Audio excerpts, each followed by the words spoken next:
Joan Rivers' life was a whirlwind of ambition, heartbreak, and humor that reshaped American comedy. Born Joan Alexandra Malinsky on June 8, 1933, in Brooklyn's Crown Heights, she grew up in a home where expectations were as tight as money was scarce.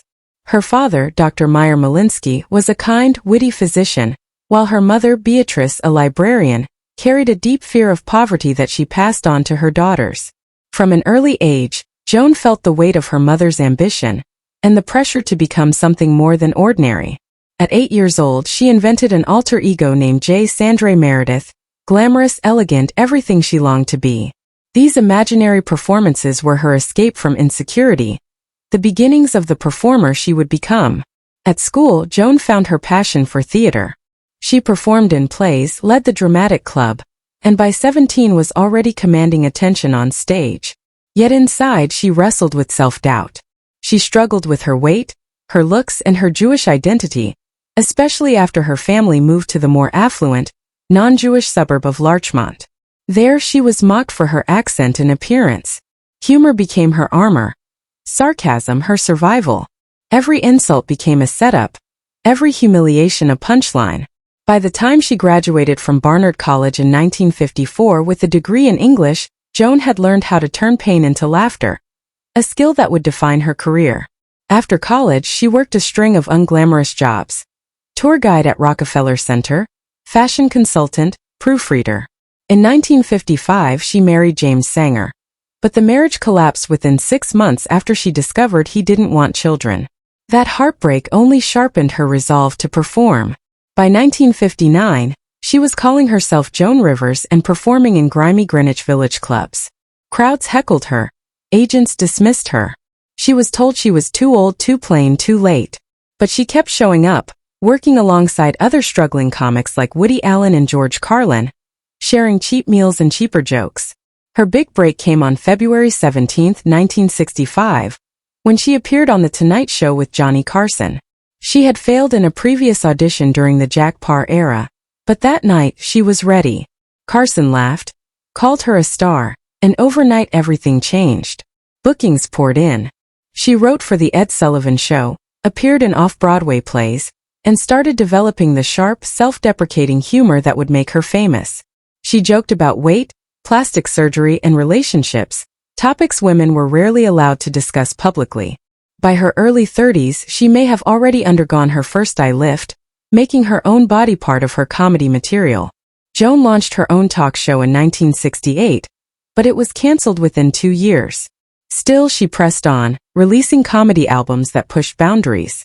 Her 1969 album addressed abortion, homosexuality, and body image with fearless honesty, cloaking taboo subjects in biting wit.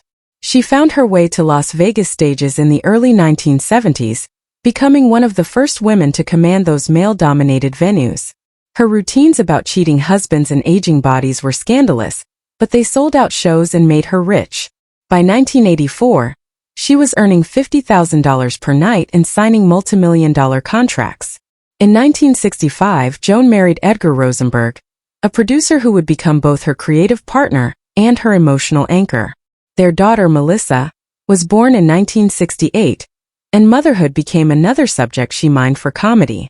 Edgar's support was instrumental in her rise, especially when she became the permanent guest host on The Tonight Show in 1983, the first woman to hold that position. Between 1983 and 1986, she guest hosted nearly 200 times and became Carson's favorite substitute. Many assumed she would inherit the show. But when Fox offered her her own late-night program in 1986, she accepted.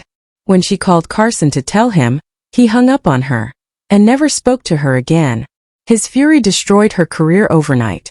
NBC banned her, agents distanced themselves, and celebrities refused to appear on her show.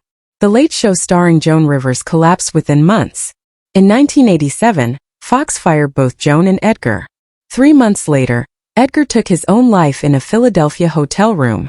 Joan was left devastated, widowed, unemployed, and nearly bankrupt. That year was her darkest. She considered ending her life too, sitting with a gun in her lap until her small dog, Spike, jumped onto her. The moment saved her. She clawed her way back, turning her grief into comedy. By 1989, she launched The Joan Rivers Show, a daytime talk show that mixed laughter with raw emotion. The show won her a Daytime Emmy in 1990 and ran for 4 years, reviving her career. Her humor was sharper than ever, and her honesty made her beloved again. In the early 1990s, desperate for financial stability, Joan joined QVC to sell jewelry. Many saw it as a desperate move, but it became one of her greatest triumphs. Her first product, a B-shaped pin inspired by a gift from Edgar, sold out in minutes. Over the years, her line grew into a billion-dollar brand. She approved every item herself, selling millions of pieces and redefining what a celebrity business could be. Joan returned to Broadway in 1994 with her play Sally Marr and her escorts about Lenny Bruce's mother. It earned her a Tony nomination and critical respect she had chased for decades. But her biggest cultural impact came on the red carpet. By the mid-1990s, Joan had transformed Hollywood events into fashion battlegrounds. Before her, reporters asked about films. After her, they asked, "Who are you wearing?" Her blunt, hilarious critiques turned fashion commentary into an entertainment industry of its own. Actresses hired stylists just to avoid her wrath. By 2010, her show Fashion Police had become essential television, blending humor, critique, and chaos into an art form. Even as she aged, Joan stayed brutally honest about her plastic surgery. She joked she'd had 739 procedures, an exaggeration but not far from truth. She called herself a cyborg and said surgery was like a gym membership. You keep going even if nothing changes. Her openness stripped away shame and made cosmetic enhancement part of mainstream conversation. Reality TV embraced her next. Joan and Melissa, Joan Knows Best, premiered in 2011, showing her moving in with her daughter and living life without filters. She begged doctors for more surgery, cracked jokes about death, and kept viewers laughing. She was in her late 70s but refused to slow down.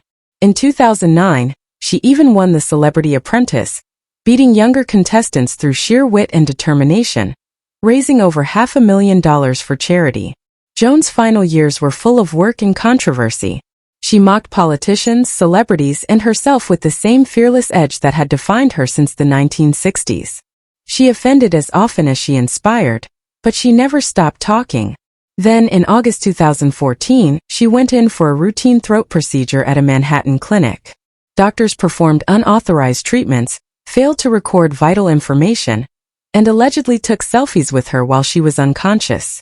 She went into cardiac arrest and never woke up. Joan Rivers died on September 4, 2014 at 81 years old. Her daughter Melissa filed a lawsuit and later published